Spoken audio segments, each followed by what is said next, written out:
This is following on with the last presentation. Talking again about some of the technical issues, and also Andy is the author of a proposal for a working group that's been approved for the Video Services Forum to move forward with making this an interoperable capability with a group of different manufacturers. So you'll be able to hear about that. Okay, Andy, take it away. Great, thank you. Thank you, Wes. Good to be with you again this afternoon. My voice is just holding up. I thought last night I'd lost it, but it's come back for a little bit today. So that's what comes of almost 3 days of the show and 3 days of pre-meetings. Anyway, my name's Andy. In case you haven't gathered already, I come from the UK. I'm the Brit waving the Brit flag here, and I'm here to represent Nevion, and in this case, the Video Services Forum as well. If you don't know a bit about Nevion, do come and see us. Hall 1, stand B71 right at the front. Be good to catch you. We have two main product families that are shown up there, and also we've done a book about the move to IP and virtualization of the broadcast industry, and there's free copies available on our booth, and also I can send you a PDF if you'd like, so catch me afterwards. That's quite a useful resource.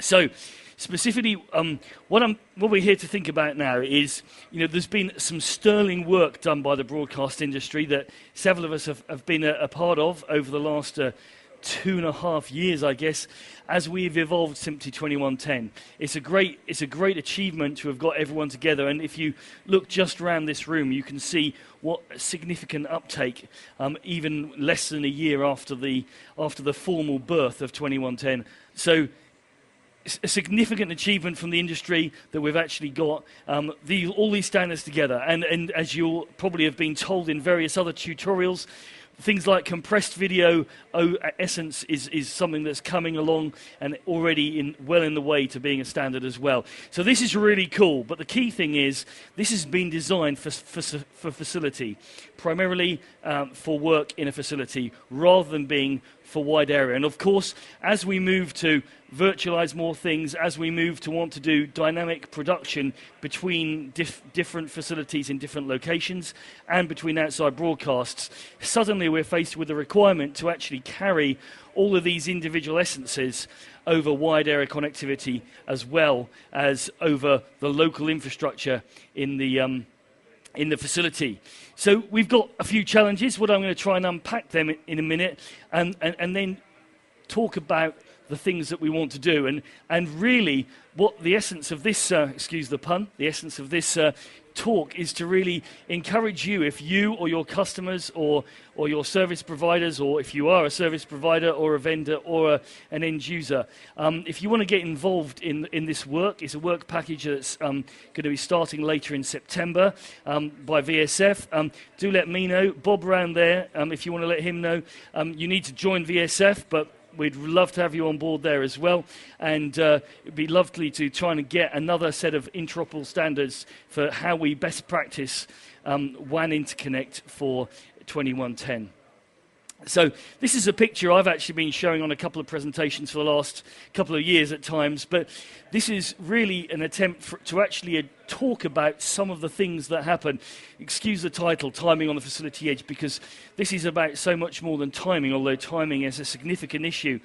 We're actually interested in quite a few things that happen as we go outside of the facility. One key thing is protection termination, and we're going to go through that.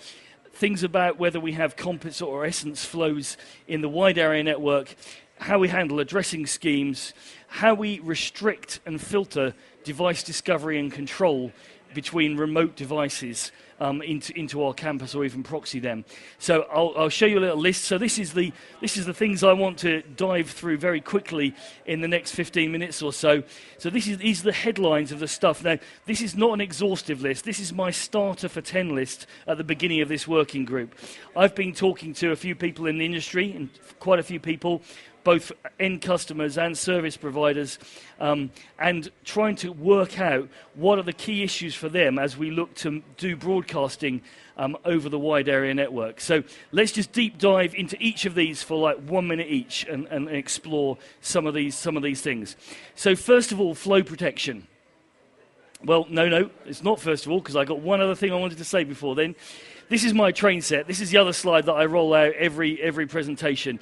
And what I just wanted to say is, although 2110 is the latest and greatest train on the track in terms of standards, in wide area connectivity, for a very long time, 2022-6 and TR04, or maybe we want to call it 2022-8, those are going to be valid and used by service providers and other for long-haul interconnect for a long time to come. So just because 2110 is the latest and greatest thing, we need to consider, certainly in the wide area network, a mixed economy of different things, and also not want to throw in there as well the potential of 2022-2 for compressed flows that are composite as well being carried over wide area networks. So lots of things there. Right, getting back to my agenda and deep diving, protection.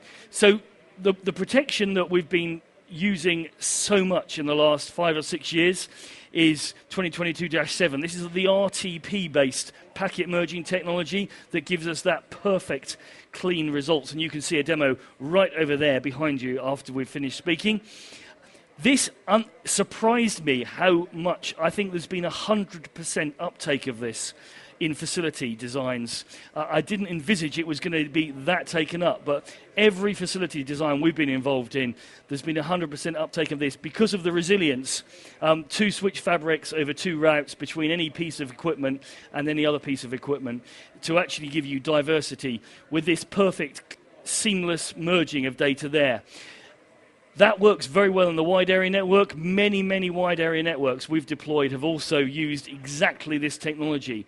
There is also FEC, and FEC is something that those of you that have done wide area transport or even satellite transport of any kind will be very familiar with.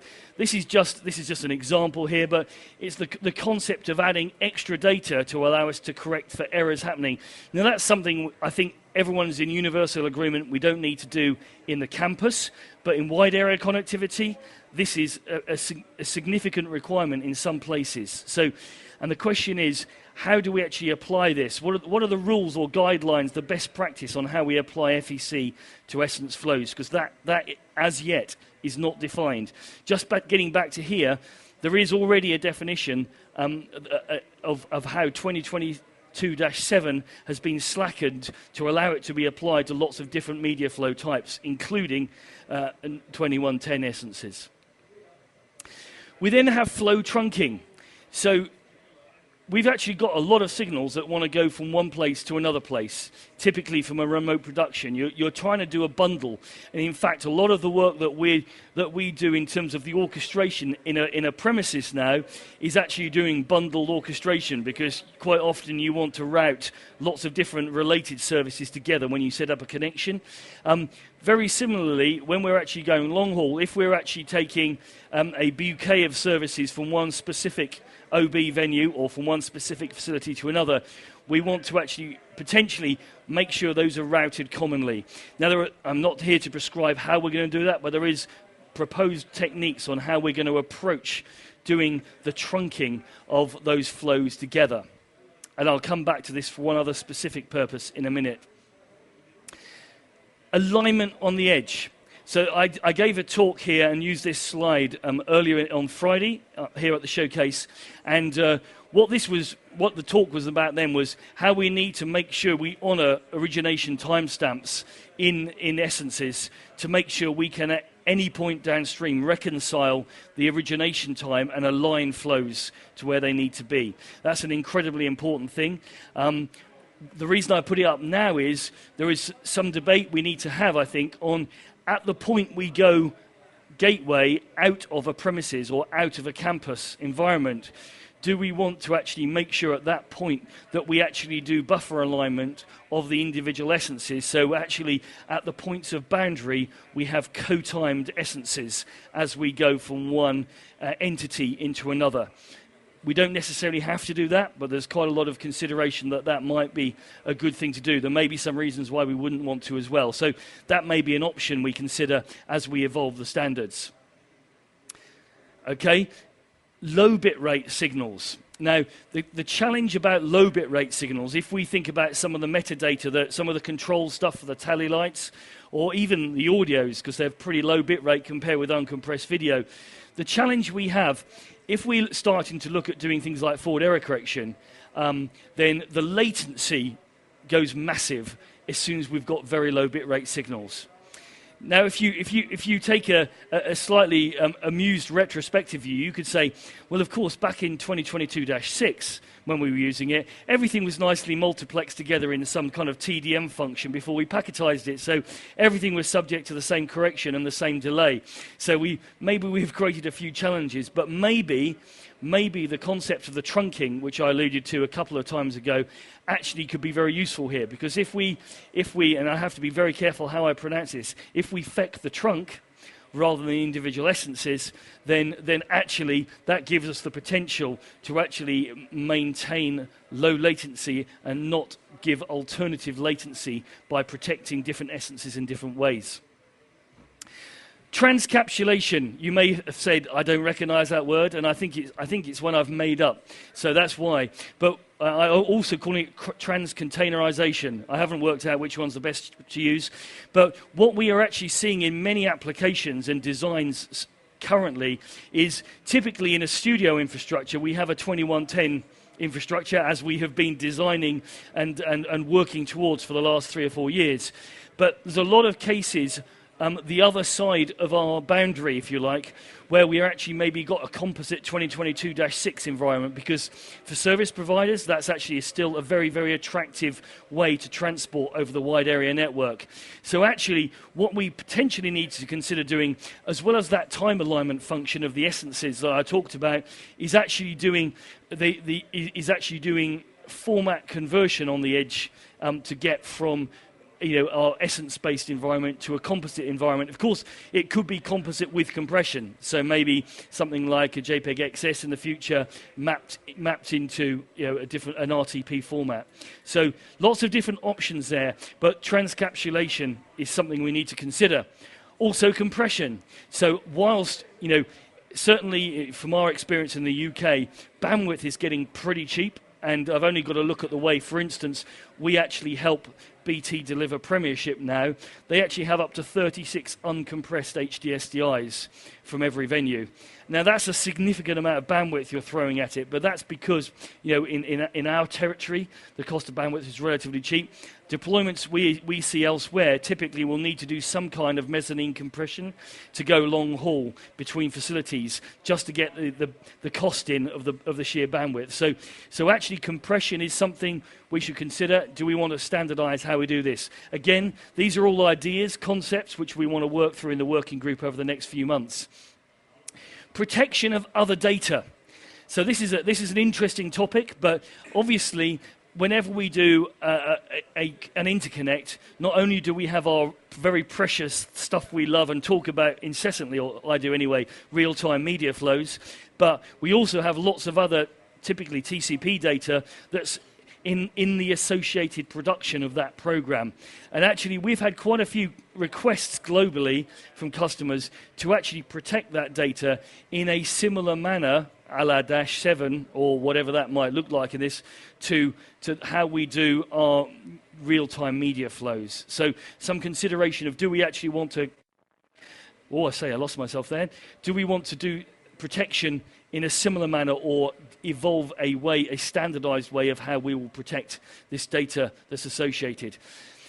I try and never do a presentation without talking about security. It's incredibly important. We have two big issues. We have the protection of the material itself, but also the connectivity, and the connectivity specifically is what we're considering here, how we actually secure that connectivity. And I was having a conversation with Brad earlier, who's was reinforcing, as is my passion, that we actually make sure we cover the security elements in terms of authentication and potentially encryption and other protection mechanisms within our study here. And there is ongoing work that's already being done across various organizations from the JTNM to look at security, which is going to feed into this work as well. PTP trunking. So how do we handle timing domains in different instances? So typically, our recommendation in deployment so far is that every individual campus actually uses, a GPS referenced PTP environment. So everything's nominally running at a common frequency locked environment. Obviously, you have phase offsets due to simply the distance you're running. But we are seeing some requirements or some requests in some architectural designs to actually trunk timing. Again, it's a big topic. We could probably spend another 3 hours just talking about this. But how we actually want to recommend that's done, if at all, or purely recommend campus-based timing that's standalone with the opportunity to actually reconcile timing at the boundaries. Lots of different options there. Again, another topic for interest. So, different timing domains. Again, I did allude to this a little bit on my Friday talk, but just very, very much in brief. On the left-hand side here, I'm considering our facility, which generally is going to be, everything is going to be PTP locked, and hopefully that's locked to a GPS reference. So we have absolute time, absolute frequency locked in there. And therefore, our boundary node, whatever we call it, I call it our IP media edge, but our campus edge interface is going to be taking in PTP, because from the 2110 ecosystem that's in the campus, it needs to appear as part of that campus. So anything timing here. But of course, if we're coming in with compressed or not uncompressed 2022-6, then we don't have any concept of real time here. We are effectively asynchronous, and we may be nominally frequency synchronous because of the inherent locking of the upstream equipment, but we can't guarantee that. So what we actually need to consider is a best approach for reconciling timing domains for what could be an asynchronous domain with this. And I've used the example on Friday. I think Wembley Stadium in the UK, all the OB trucks go underground, so they can't see the birds. So basically they tend to free run the trucks. So you've inherently got an asynchronous source there. So timing domain reconciliation on the boundary is another consideration. And finally, you'll be pleased to know we're getting through this. What we do about discovery and control. Now, you may say, well, we haven't even rolled out NMOS properly yet across the industry and got it all sorted out. That is true, although I think we're getting pretty close there. I think I'm encouraged that by the end of this calendar year, we should have real deployments that are actually using at least ISO 4 and ISO 5 in their current forms. But there's a big conundrum. If we've got, that's very fine for within one facility, because that's what you want to architect. But if you're starting to interconnect facilities, multiple big facilities, then the question is, do you actually want everything on all of those facilities to be discoverable and usable and controllable from one place? Probably the answer is no. Now, there may be some scenarios where you do. If you've just got an OB truck that's very lightweight, maybe just got the CCUs and stuff, and you're doing a full remote production, then actually you want to control and have visibility of all of those end devices. But typically, if you're doing a multi-studio, multi-campus interaction, you're actually going to want to filter what stuff is actually allowed to be seen on other campuses, and what is also able to be controlled. So that's something we also need to put in scope in terms of part of the fit of what do we actually architect for this 2110/WAN. It's so much more than just the flows themselves. So we've whistled through this, even after an early start.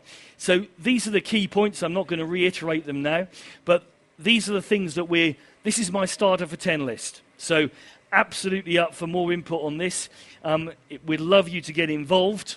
So go to vsf.tv. I think imminently, in the next few hours or at least a couple of days, we're going to have the web page specifically about the 2110 over WAN working group. We'd love you to get involved. So do see Wes or Bob or myself afterwards, or go onto the website or send me an email. I'll just put my email up in a minute. But finally, as I always say at the end of these presentations, we do the best cup of tea in the show. proper PG tips. So the so Hall 1, B71, next to the Cisco stand, if you want to come and talk about this any further once I've run away from here. That's my email address. If you want to get involved in 2110 over WAN, then please get in touch or talk to these wonderful gentlemen here. Thank you for listening. It's been good to be with you again. Thank you. Well, thanks, Andy. It looks like the crowd increased a little bit since you were here. That's a good sign, Well, you know. We with have to call them Rayner's Ravers, I think. Okay. Thank you. So any questions for Andy while we've got him here? So one thing that's always bothered me, a lot of people are talking about having synchronization between a studio and a remote event, and I could certainly completely understand the concept of having frequency alignment. You want those to be absolutely in phase. Yep. Okay. Or in frequency. In frequency. Yep. But why do I need them in phase? I can't think of a use case where I have a signal that's originating in the stadium, then transports itself over the network for 30 milliseconds, 300 milliseconds, or whatever it gets to my studio. Why do I care if that signal is out of time, in phase with the one that's here in my studio? I'm not going to be matching video to audio. I'm not going to be matching two different cameras together. They're completely different views. Why do I care about that? So I think there's multiple answers to that question, okay, depending on what you're doing. Certainly, I mean, you can't control phase anyway because inherently, because of the distance, you have a certain phase. Speed of light, yeah. Yeah, you've got, for instance, 0.6 of a video frame because that's the route length in terms of delay between your venue and where you are. Obviously, at some point, once you hit the facility, you want to actually reconcile that because to the phasing of the system once you get in there, because a studio ecosystem is actually working on the principle that you've got nominal alignment of those essences, right? And there's limited buffers and some of the equipment. Yeah, and things yeah. Like that, yeah. So that comes back to that concept of an edge function where you may want to do frequency alignment as well, which is effectively like a lines room frame store function, and which you can nowadays obviously do in the IP domain. But certainly reconciling the phase alignment of that with respect to your plant is important, which is why that diagram with the PTP reference onto your node is important, because that helps you to reconcile the timing at that point. So all of the studio kit sees it as a proxied local feed necessarily, rather than necessarily being something that's way abstract. It really depends on the way you want to engineer it, and it depends on what your downstream kit is capable of tolerating and using. But obviously, most of the latencies which we've been designing in 2110 ecosystems are assuming very small processing, very small transit delays and very small processing delays within the studio infrastructure. Got it. Okay, any other questions? Okay, well, thank you very much. And cheers for being the last presenter for today. Thank you. So thanks, everybody. And again, we will be posting these.